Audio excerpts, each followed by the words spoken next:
Welcome back. What was once seen as a fringe movement, Christian nationalism, the idea that the United States should be a Christian nation, may be gaining a foothold in our politics and in particular within the Republican Party.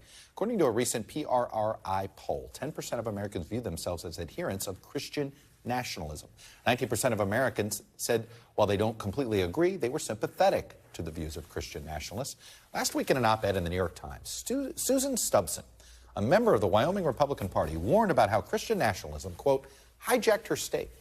She writes about a conference she attended and the impact this movement is having on the religious community, saying, quote, one pastor was recently fired. Another, who was nearing the end of his career, lamented, where did I go wrong in my teaching?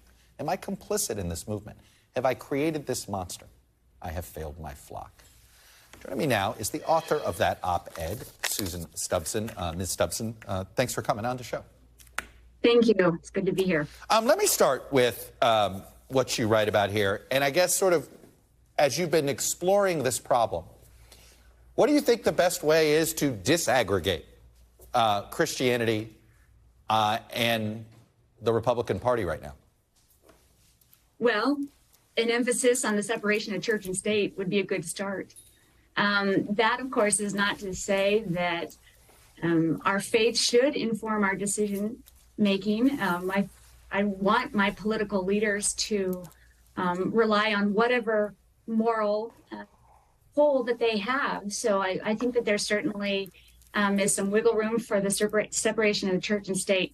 However, when the two, faith and political, are so commingled, many times you cannot tell the difference. That's a problem.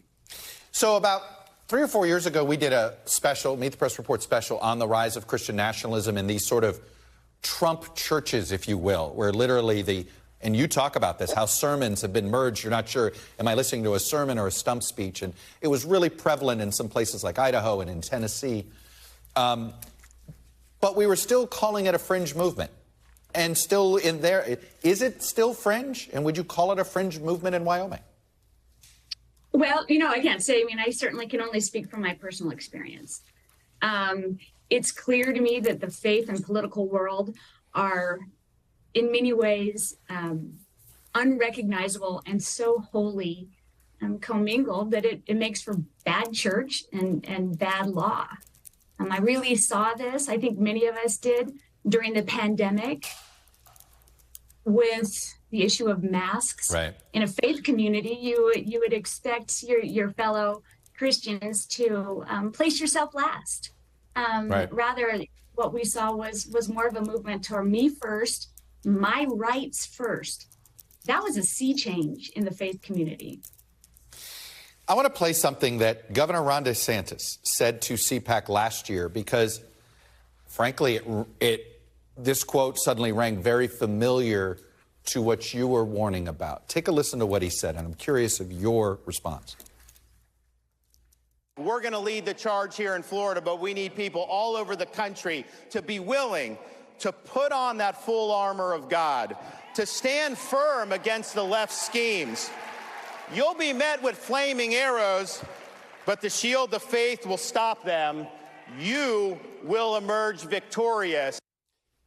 You probably know this. I did not. I'm not an adherent to the New Testament, but in the New Testament, the line is actually put on the armor of God so that you may be able to stand firm against the tactics of the devil.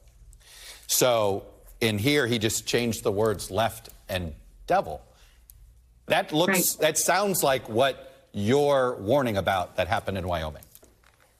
No question. And frankly, I would extend that beyond the states or beyond the borders of my state. That's what I call the weaponization of the word.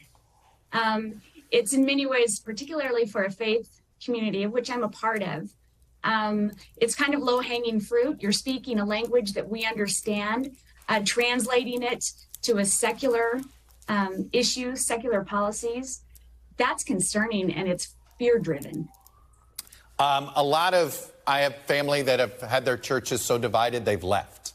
Are you now seeing congregations that are almost forming out of a reaction to the politicizing of the movement?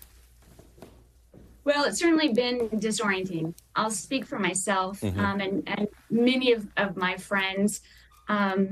You know, this is personal. Your faith is the most personal thing that you have.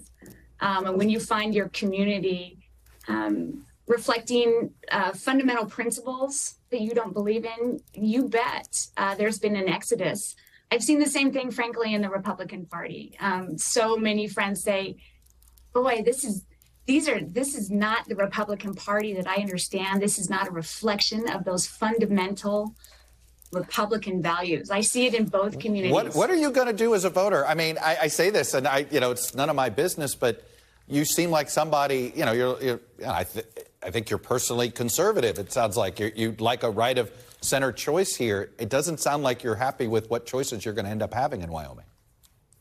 Right. Well, I would certainly, and I will continue to encourage my party to decide who it wants to be.